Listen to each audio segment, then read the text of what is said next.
পাগল। আমার নবীর দ্বীন গ্রহণ করতে গিয়া সাহাবায়ে কেরামদের কারো ঘর ছাড়তে হয়েছে, বাড়ি ছাড়তে হয়েছে, দেশ ছাড়তে হয়েছে, কাউকে স্ত্রী পর্যন্ত বিদায় দিতে হয়েছে, সব ছাড়তে রাজি। এরপরে আমার নবী ছাড়তে রাজি না। কারণটা কি জানো? সাহাবায়ে কেরামদের মধ্যে ঈমানের মজা ঢুকেছে, হালাওয়াতে ঈমান ঢুকে গেছে। ঈমানের মজা যখন ঢুকে গিয়েছে, দুনিয়ার সব কিছু যে ঈমানটার দাম বেড়ে গিয়েছে। এবার সম্পদ বাদ দিতে রাজি, টাকা বাদ দিতে রাজি, ক্ষমতা বাদ দিতে রাজি, সব বাদ দিতে রাজি, আমার নবী বাদ দিতে রাজি না। এই জন্য বিলাল আমার নবীর সামনে সামনে ঘুরে ডাক দে, রে বিলাল। আমার নবীর সাহাবায়ে কেরাম সব নবীর পিছনে পিছনে হাঁটে, তুমি কেন নবীর সামনে সামনে হাঁটো? বলে আমিও জানি নবীর সামনে হাঁটাটা বিয়াদবি হয়ে যায়, তবে আমার নবীর সামনে কেন হাঁটি জানো?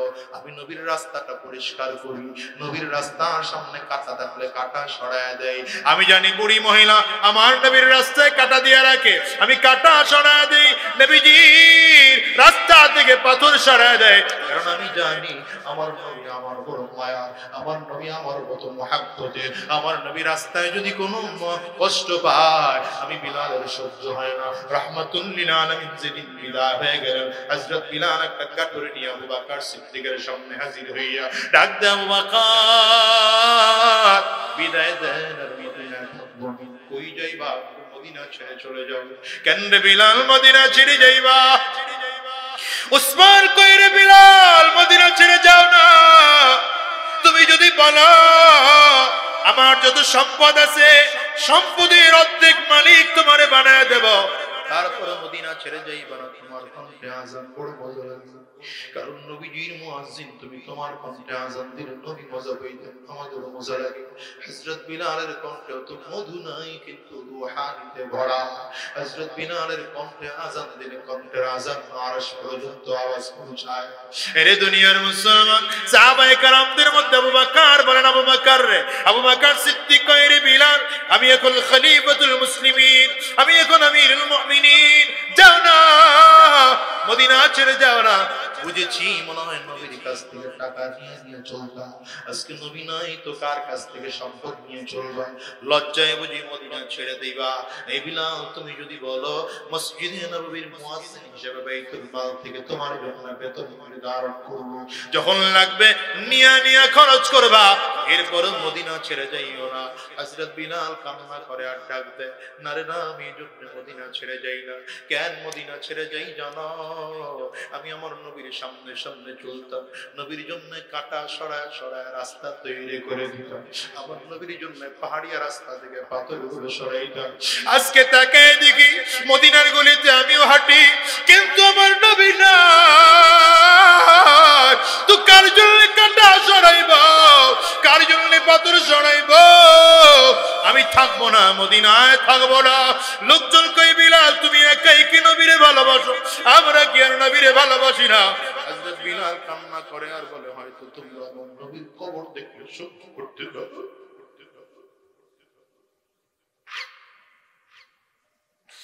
আমি যখন আমার নবীর কবরের দিকে তাকাই, আমি সহ্য করতে পারি না, কলিজাটা আমার ছিঁড়ে যায়।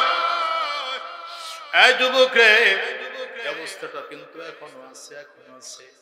নবীজির কিছু আশিক আছে যারা আমার নবীকে দেখে, কিন্তু নবীজির রওজায় গেলে নিজেরা ধরে রাখতে পারে না, নিজেরা ধরে রাখতে পারে না।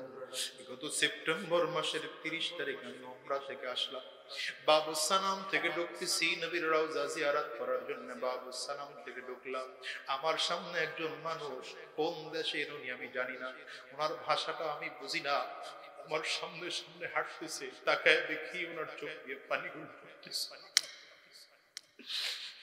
খুব ধীরে ধীরে ধীরে ধীরে কদম বাড়ায়, ওখানে পুলিশ বেশি দাঁড়াইতে দেয় না, বারবার করে আরব দেশের পুলিশেরা ওখান থেকে তাড়ায়, লোকটা হাঁটে না, যায় না, একটু একটু করে কদম বাড়ায় নবীজির রওজার দিকে তাকায়।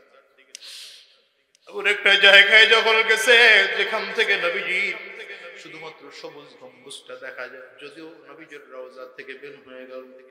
এইখানে কি একটা রেডিং ধরা কি যেন নবীজির সবুজ গম্বুজের দিকে তাকায় তাকায় বলতেছে।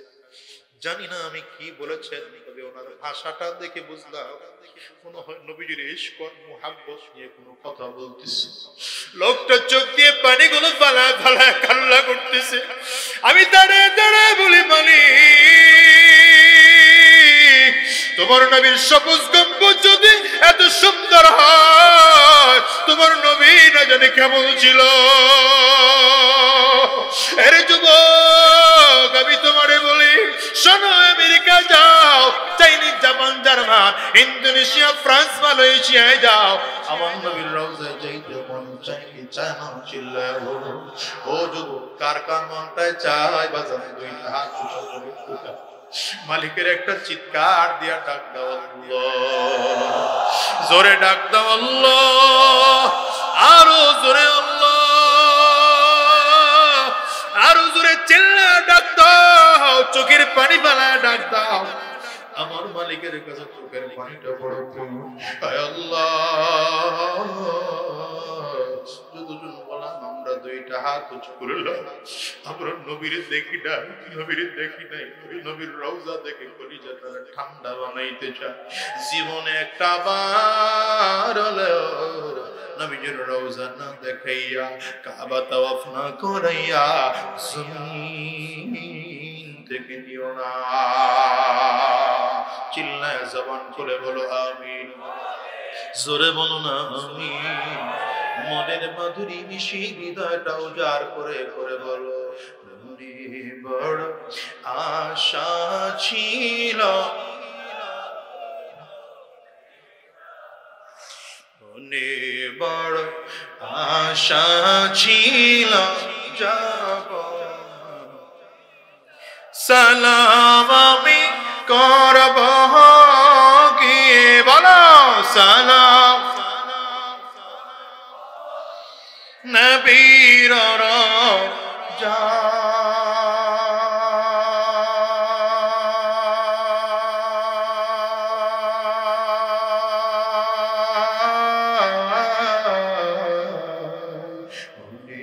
বড় আশা ছিল, যাব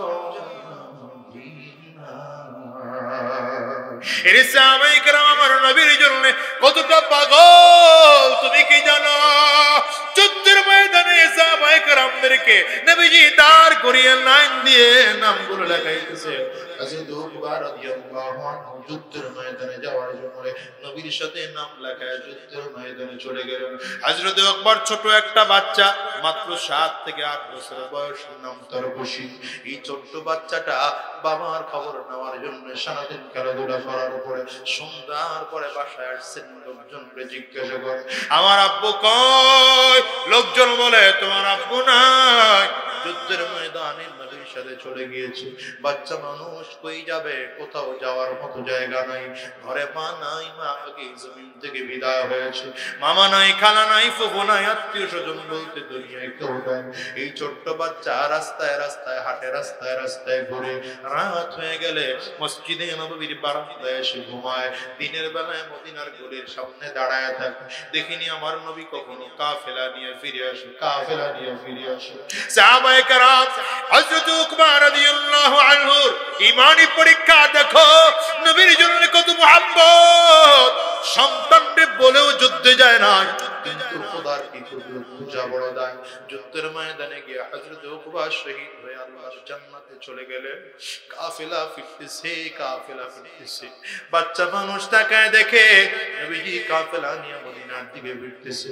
দৌড়ে গিয়ে বাচ্চাটা কাফেলার মধ্যে ঢুকে এক একজনের চেহারার দিকে সব আপনজনরে দেখা যায়। বাচ্চা তাকে দেখে বাবা নাই, কই বাবা কই? সাহাবায়ে কেরামদের এক একজনের জিজ্ঞাসা করে, কেউ কোনো জবাব দেয় না। সব সাহাবীরা মসজিদে নববীতে বসেছে, রাহমাতুল লিল আলামিন মেম্বরে বসা। হযরত বশীর ছোট মানুষ, মাত্র 7-8 বছর, ধীরে ধীরে ধীরে ধীরে সামনে আমার নবীর সামনে দাঁড়িয়েছে। আমার নবীর দিকে তাকায় বলেন, পয়গম্বর, আমার আব্বু না আপনার সাথে যুদ্ধের ময়দানে গেল, আব্বু কখন আসবে? নবীজি বাচ্চাটার প্রশ্নের জবাব দিতে পারেন না, চোখ দিয়ে নবীজির পানিগুলো পড়তে আরম্ভ করেছে। আমার নবীর চোখ দিয়ে টপ টপ করে পানিগুলো পড়ে লজ্জায় চেহারাটা লাল। রাহমাতুল লিল আলামিন চেহারাটা লজ্জায় ডান দিকে ঘোরায় ফেলাইছে। বাচ্চাটা দৌড়ায় ডান দিকে এসে ডাক দেয়, আমার কখন আসবে? রাহমাতুল লিল আলামিন চেহারাটা আবার বাম দিকে ঘোরায় ফেলাইছে। বাচ্চাটা আবার বাম দিকে এসে ডাক দেয়, কখন আমার আব্বু যুদ্ধের ময়দান থেকে? নবী আমার চেহারা কই নেবে? আসমানের দিকে চেহারা তুলেছেন। আমার নবীর গাল বেয়ে বেয়ে চোখ দিয়ে পানিগুলো দাড়ি টপকায় টপকায় নিচে পড়ে। বাচ্চাটা কিছু বুঝে না, ছোট্ট মানুষ। নবীজির পাও দুইটা হঠাৎ করে জড়ায় ধরছে, ধরে ডাক দেয়, নবী আমার আব্বু না আপনার যদি যুদ্ধের ময়দানে গেল, সবাই তো ফিরে এসেছে, আমার আব্বু কয়? রাহমাতুল লিল আলামিন বাচ্চাটারে ডাক দেয়, আরে বশীর কেমনে তোরে বলবো, কেমনে তোরে বলবো, তোর বাবা যুদ্ধের ময়দানে যদিও আমার সাথে গিয়েছি, কিন্তু শহীদ হইয়া আল্লাহর জান্নাতে চলে গিয়েছি। ছোট্ট মানুষ, বাচ্চা মানুষ আমার নবীর দিকে তাকায় চোখের পানি ফেলাইয়া কাঁদে। ও নবী, আমার আব্বু এটা কেমন কাজ করলো? আমার আব্বু আমার না বইলা যুদ্ধের ময়দানে গেল, আমার একটু বলেও গেল না, আমি কার কাছে থাকবো, কারো কাছে দায়িত্ব দিয়ে গেল না। নবী আমার ঘরে আমার মা নাই, আমার ঘরে আমার করতে পারি না, আমার বাবা আমার কাপড় পরায় দিত, আমি একা কাপড় পরতে পারি না, আমার আব্বু আমার খাওয়ায় দিত, আমি একা একা খাইতে পারি না।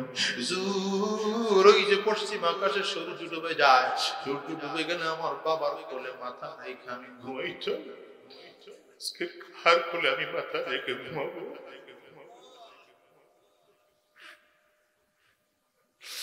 বাচ্চাটার কথা শুনে আমার নবীও কাঁদেন, বাচ্চাটাও কাঁদে।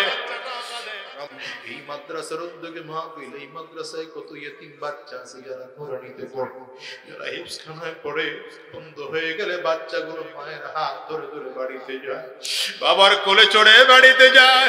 এই মাদ্রাসায় এমন কিছু বাচ্চাও থাকতে পারে যাদের বাবা নাই, মা নাই, ওই খুঁটি ধরে ধরে কাঁদে আর বলে আমার কেউ নাই, আমি আজকে কই যাব? এই যুবক, আজকের এখানে যাদের মা আছে, যাদের বাবা আছে, তোমাদের কষ্ট বুঝাইতে পারবো না।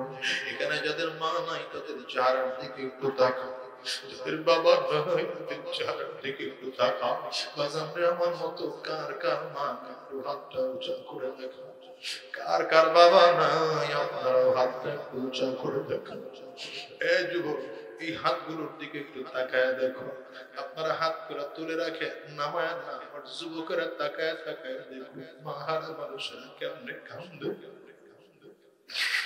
বাবারা মানুষগুলোর চোখ দিয়ে কেমনে পানিগুলো পড়ে। আরে যুবক, তাকায় দেখ, এই মানুষগুলো হাত তুলেছে, এদের কারো ঘরে মা নাই, কারো ঘরে বাবা নাই, ঘরে আব্বা আম্মা দুইজন, কেউ নাই। স্টেজের কত আলেম আছে, চোখের পানি ফেলায় ফেলায় কান্দে। আমি তোমার কি দিয়ে বুঝাইবো, আমি জানি না রে যুবক। অনুরোধ করে গেলাম, জীবনে কোনোদিন বাবা আর মায় কষ্ট দিও না। আমার নবী কয়, হুমা জান্নাতুকা ওয়া হুমা নারু, আব্বা আম্মাই তোমার জান্নাত, আব্বা আম্মাই তোমার জাহান্নাম। সাবধান, মালিকরে যদি খুশি করাইতে চাও তাইলে বাবা মাকে আগে খুশি করো, কারণ নবী বলেন, রিজাল রাব্বি রিজাল ওয়ালিদাইন, বাবা মা খুশি তোমার আল্লাহ তাআলাও খুশি। বাচ্চাটা বশীর কান্না করতেছে, রাহমাতুল লিল আলামিন কান্না করতেছে। হঠাৎ করে নবী আমার হাত দুইটা বাড়ায় দিছে আর ডাকতে, বশীর আমি তোর বাবারে জান্নাত থেকে ফিরিয়ে এনে দিতে পারবো না, তবে যতদিন আমি নবী এই জমিনের মধ্যে বেঁচে থাকবো, বাকি জিন্দেগির জন্য আমি তোর বাবা হয়ে গেলাম। এই দুনিয়ার যুবক হযরত বিলাল চলে গেলেন, ওই সিরিয়ার দামেস্কে চলে গেলেন। হযরত বিলাল দেখো ফেরা রাখতে পারলেন না। 6 মাস হয়ে গেল হযরত বিলাল মদিনায় আসে না। হঠাৎ করে বিলাল স্বপ্ন দেখে নবী আমার ডাক দেয়, রে বিলাল আমিও চলে গেলাম দুনিয়া ছেড়ে, তুইও চলে গেলি মদিনা ছেড়ে। এ বিলাল, আমি নবীর রওজার পাশে আবু বকর দাঁড়ায়, আমার দাঁড়ায় ওসমান দাঁড়ায়, আলী দাঁড়ায়, আমার সব সাহাবী দাঁড়ায়, কিন্তু আমার মুয়াজ্জিল বিলাল 6 মাস হয়ে গেল কেন দাঁড়ায় না? এ বিলাল, আমি নবীর দেখো না, নবীর খবর তোকে দেখতে মনে চায় না বিলাল। কথা শুনে হযরত বিলাল ঘুম থেকে উঠে রাত্রিবেলায় রওনা করেছে। হায়রে আসতেছে আসতেছে মদিনার দিকে দৌড়াইতেছে। মদিনার মসজিদে নববীর সামনে যখন আসছে, ফজরের নামাজের আযানের সময় হয়ে গেছে। মদিনার গলির মধ্যে হযরত বিলাল হাঁটে, ছোট্ট বাচ্চাগুলো দৌড়ায় মায়ের কাছে গিয়া খবর কম গো, নবী মনে হয় 2-1 দিনের মধ্যে আসবে। কেন রে? ওই যে দেখছি নবী চলে যাওয়ার পর বিলালও তো চলে গিয়েছিল, বিলাল আবার মদিনায় ফিরে আসছে, মনে হয় নবী ফিরে আসবে। হযরত বিলাল আসছে মদিনায়, নবীজির রওজার পাশে দাঁড়ায় দাঁড়ায় বিলাল কাঁদতেছে। সাহাবায়ে কেরাম সব দৌড়ে আসছে, বিলাল তুমি একটু আযানটা দাও না, কতদিন হয়ে গেল তোমার ঘন্টা আযান শুনি। হযরত বিলালকে আমারে আযান দিতে বলুন না, যে আযান দিলে নবী নামাজের ইমামতি করায় না, ওই আযান আমি বিলাল দিতে পারবো না। সাহাবায়ে কেরাম বারবার করে বলে, বিলাল বারবার করে না করে। হযরত সালমান ফারসি রাদিয়াল্লাহু আনহু মুরব্বি সাহাবী ডাক দেয়, তোমরা এমন করে সারা দিন বললো বিলাল আযান দিবে না, খুঁজে দেখো নবীজির কলিজার টুকরা নাতি হাসান আর হুসাইন ফাতেমার ঘরে যাও, ওদেরকে ডাকো, এরা দুইটা ভাই যদি বলে তাইলে বিলাল আযান দিতে পারে। দুই ভাই চলে আসছে দৌড়ে, হযরত বিলালের দুই পাশে দাঁড়াইয়া জামার আস্তিন ধরে ধরে টানে আর কয়, নানা ভাইয়ের মুয়াজ্জিন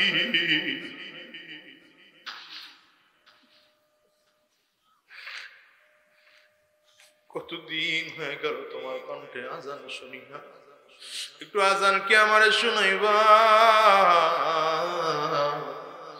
হযরত হাসান হুসাইন দুইজন যখন ডাক দিয়েছেন, হযরত বিলালের কাছে মনে হলো যেন নবী তার কণ্ঠ দিয়ে ডাকছে। কান্না বন্ধ করে দুই ভাইয়ের চেহারার দিকে তাকাইছে। কিতাবের মধ্যে পাওয়া যায় দুই ভাইয়ের চেহারার সাথে আমার নবীর চেহারার কিছুটা মিল ছিল। দুই ভাইয়ের চেহারার দিকে তাকায় জড়ায় ধরে কান্দে, আর বিলাল কয় দেরি করবো না, তোমরা দুইজন যেহেতু বলেছো আমি নবীর রওজার পাশে দাঁড়ায় আযান দিব। দাঁড়াইছে মসজিদে নববীর মিনারের সামনে আযান দিতেছেন হযরত বিলাল। আল্লাহু আকবার, আল্লাহু আকবার, আশহাদু আল্লা ইলাহা ইল্লাল্লাহ, আশহাদু আল্লা ইলাহা ইল্লাল্লাহ, আশহাদু আন্না মুহাম্মাদার রাসূলুল্লাহ। হযরত বিলালের আযানের কণ্ঠের আযান শুনা সব সাহাবীরা মদিনার দিকে দৌড়ায়। ছোট্ট ছোট্ট বাচ্চাগুলো ঘুম থেকে উঠছে, মাকে ডাক দেয়া কয়, মা গো নতুন করে কাপড় পরাইয়া দাও, সুন্দর একটা টুপি পরাইয়া দাও, জুতা পায়ে লাগাইয়া দাও, ধোয়া মুছা দাও। ওই যে শোনো বিলাল আযান দেয়, মনে হয় নবী চলে আসছে, মনে হয় নবী ইমামতি করবে। হযরত বিলাল আযান দিতেছেন, আমার নবীর নামটা ডেকে যখন উত্তর দিলেন মুহাম্মাদুর রাসূলুল্লাহ, হযরত বিলাল একটা চিৎকার দিয়ে বেহুশ হয়ে গেছে। লোকজন দৌড়ে আসছে, বিলাল কি রে, কি ব্যাপার, কেন কান্দাও? হযরত বিলাল হুশ করে না, হুশ ফিরে আসে না। অনেকক্ষণ পরে হুশ ফিরে আসছে, বিলাল কান্না করে আর ডাক, আগেই না বলছিলাম আমি নবীর সামনে রওজার পাশে দাঁড়ায় আজান দিতে পারবো না, যেই মদিনায় নবী নাই সেই মদিনায় আজান আমি দিতে পারবো না। আরে যুবক, আমিও তোমারে বলে যাই, নবীজির আদর্শের মহাব্বত করে যার মধ্যে ঢোকাও, আমার নবীর মহাব্বত করে যার মধ্যে ঢোকাও, নবীজির মহাব্বতে মাথার মধ্যে একটা টুপি লাগাও, নবীজির মহাব্বতে সাহাবায়ে কেরামদের মতো সুন্নতি দাড়িটা মুখে রাখো, নবীজির মহাব্বতে সুন্নতি লিবাস পড়ো। সুদের রাস্তায় চলিও না, ঘুষের রাস্তায় চলিও না, কারণ কয়দিন বাঁচবা যুবক, আজ আছো আগামীকালকে দুনিয়ায় বাঁচবো এমন কোনো গ্যারান্টি নেই। বরঞ্চ দুনিয়া আসার সিরিয়াল আছে, যাওয়ার কোনো সিরিয়াল নাই। দুনিয়া আসার সময় আগে দাদা আসে, তারপরে বাবা, তারপরে সন্তান। যাওয়ার সময় এমন হয় দাদা দুনিয়ায় থাকে, নাতি জমিন থেকে বিদায় হয়, বাবা জমিনে থাকে, সন্তান জমিন থেকে বিদায় হয়। তোমার আমার ক্ষেত্রে এমন হতে পারে কি পারে না? চিল্লায় কও। এই যুবক, কবর বড় ভয়ঙ্কর, কবরে বাড়ি গাড়ি সম্পদের পরিচয়, ক্ষমতার পরিচয় চলে না। কবর বারবার করে ডাক দেয়, আনা বাইতুজ জুলমা, আনা বাইতুল ওয়াহদা, আনা বাইতুত তুরাব। আমি বড় একাকির ঘর, আমি বড় অন্ধকার ঘর, আমার কাছে সাথী নাই, বাতি নাই, বাড়ি নাই, গাড়ি নাই, আমি শুধু চিনি আমল। ভালো আমল করে যদি আসতে পারো আমি খবর ভালো আচরণ করব, আর যদি ভালো আমল করে আসতে না পারো খবর পড়ার ধর।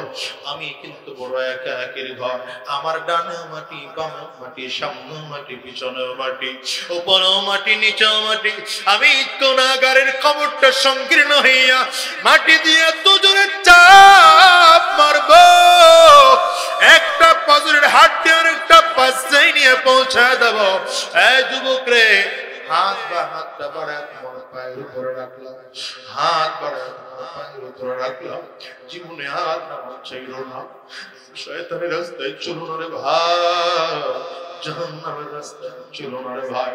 তোমার নবী, তোমার আমার নবী মদিনার রওজায় বসে কান্না করে, কিয়ামতের ময়দানে আমার নবী কাঁদবে। সব নবীরা যদি ইয়া নফসি ইয়া নফসি করবে, সূর্য মাথার মুঠে মাথা উপরে থাকবে, মাথার মগজগুলো সূর্যের তাপে টকবক টকবক করে ফুটতে থাকবে। রাহমাতুল লিল আলামিন সেদিন তোমার আমার জন্য কান্না করবে, ইয়া নফসি না বলে আমার নবী বলবেন, রব্বি হাবলি উম্মতি। অনুরোধ করে গেলাম, আমার নবীর মহাব্বত করে যার মধ্যে ঢোকাও, নবীজির সুন্নতি লিবাস করে চলো, শয়তানের রাস্তায় চলিও না, হারাম রাস্তায় চলিও না, জিনার রাস্তায় চলিও না। ও মুসলমান, নামাজ এক ওয়াক্ত ছাড়িও না, সুদের ব্যবসায় জড়াইও না, ঘুষের ব্যবসায় জড়াইও না। আজকের মাহফিল জীবনের শেষ মাহফিল মনে কইরা, আজকের মোনাজাত জীবনের শেষ মোনাজাত মনে করে ওয়াদা করবা, আর নামাজ ছাড়বো না, আর খারাপ রাস্তায় চলবো না, হারাম রাস্তায় কদম বাড়াবো না। কারা কারা তুই দুইটা হাত উঠা করে আমার আল্লাহরে দেখা, চিল্লায় জোরে ডাক দাও আল্লাহ, জবান খুলে কান্না করে ডাক দাও আল্লাহ। চোখে পানি না আসলে কান্নার ভান ধরে ডাকো, আর মালিক রে চিল্লায় ডাকো, আওয়াজ দিয়া কাও আল্লাহ, জোরে কাও না আল্লাহ।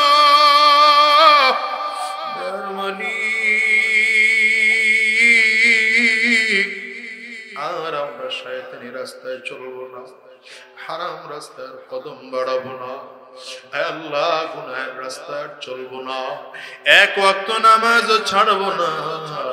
আল্লাহ তুমি কবুল করে নাও, জোরে কবুল করে নাও, জোরে কাও না আমিন। আল্লাহ তুমি কবুল করে নাও, আওয়াজ দিয়া বলো আমিন। আলহামদুলিল্লাহি রাব্বিল আলামিন। ও দয়ার মালিক,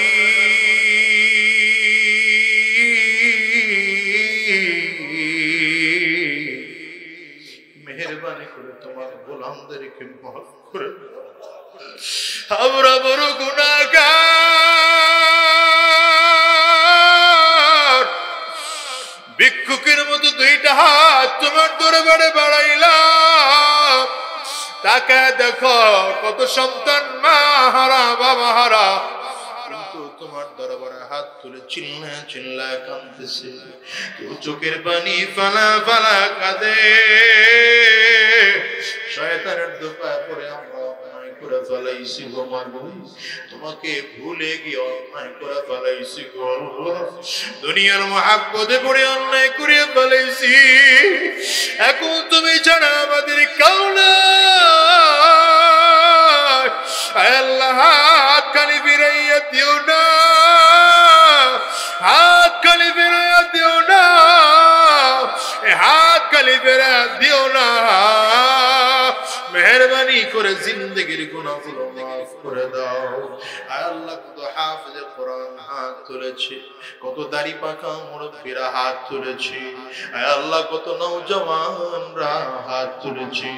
আয় রাব্বে কারীম, কত মানুষ সেখানে হাত তুলেছে গো আল্লাহ, জানি না কার মা নাই কার বাবা নাই।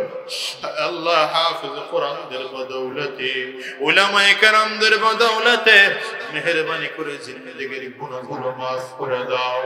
কাউকে জাহান্নামের আগুনে ফেলাও না, আমাদের কাউরাও হাত খালি ফিরে দিও না। ভদ্র কো রিয়া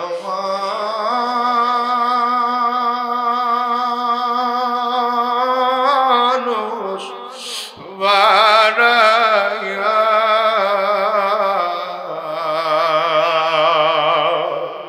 তুমনে দিবা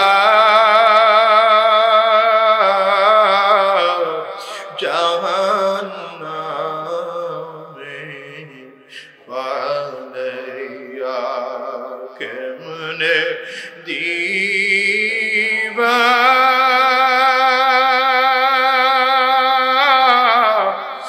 জাহান্নামে বানায়া।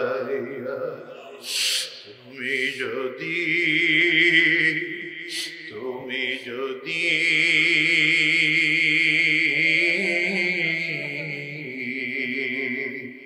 মাফ না করো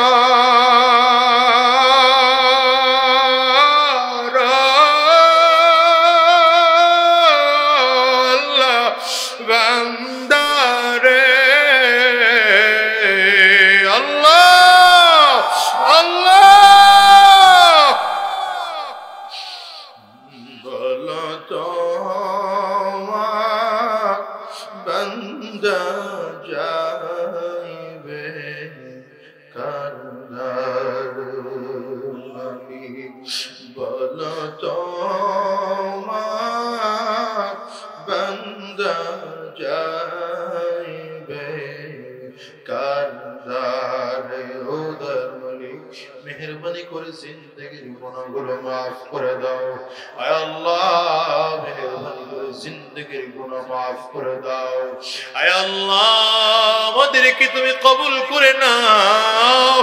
গুনাহগার বলে ফিরিয়ে দিও না, বেঈমান বলে তাড়াইয়া দিও না, নাফরমান বলে সরাইয়া দিও না। এই যুবক চোখের পানি ফেলা কাঁদো, কান্না না আসলে কান্নার ভান ধরো। চোখের পানি আমার মালিকের কাছে বড় প্রিয়। দুনিয়ার আগুন নিভাইতে গেলে যেমন পানি ছাড়া নিভানো যায় না, ওই জাহান্নামের আগুন কিন্তু চোখের পানি ছাড়া নিভানো যাবে না। চোখের পানি ছাড়া জাহান্নামের আগুন নিভানো যায় না।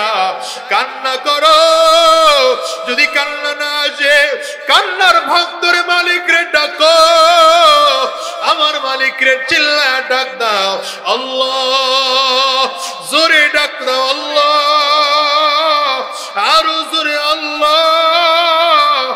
ও দয়াময়, মেহেরবানি করে কারো হাত খালি ফিরে দিও না।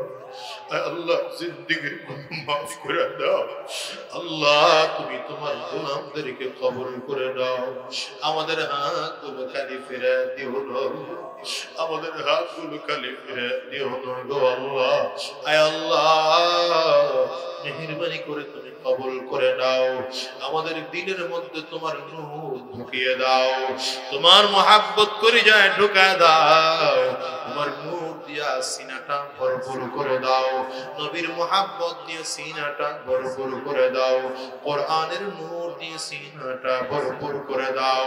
আয় আল্লাহ, যারা মুসিবতের মধ্যে আছি মুসিবত দূর করো, যারা অভাবগ্রস্ত অভাব দূর করে দাও, যারা পেরেশানিগ্রস্ত পেরেশানি দূর করে দাও, যারা বিপদগ্রস্ত বিপদ দূর করে দাও, যারা যে সমস্যায় আছে প্রত্যেকের সমস্যা দূর করে দাও। আল্লাহ আজকের মাহফিলকে তুমি কবুল করে নাও, 3 দিন ব্যাপী আয়োজন সব তুমি কবুল করে নাও আল্লাহ। আয় আল্লাহ, এই মাহফিল করতে গিয়ে যারা টাকা পয়সা মেধা শ্রম বুদ্ধি দিয়ে সহযোগিতা করলেন, প্রশাসনের ভাইরা, জনপ্রতিনিধিরা, মাইক লাইট স্টেজ প্যান্ডেলের দায়িত্ব যারা ছিলেন, প্রত্যেককে তুমি কবুল মঞ্জুর করে নাও। আয় আল্লাহ, আজকের মাহফিল খানা এলাকাবাসীর জন্য হিদায়াতের জরিয়া বানিয়ে দাও, আজকের মাহফিল খানা এলাকাবাসীর জন্য নাজাতের ওসিলা বানিয়ে দাও। এই মাদ্রাসাকেও কবুল করে নাও, আসাতিজায়ে کرام তলবায়ে আলমদেরকেও কবুল করো, মাদ্রাসার মুহিব্বিনদেরকেও তুমি কবুল করে নাও। প্রতি বছর যেন চমৎকার করে আয়োজন করতে পারেন সেই তৌফিক দিয়ে দাও। এই মাহফিল খানা যা সই কথা হলো আমল করার তৌফিক দিয়ে দাও।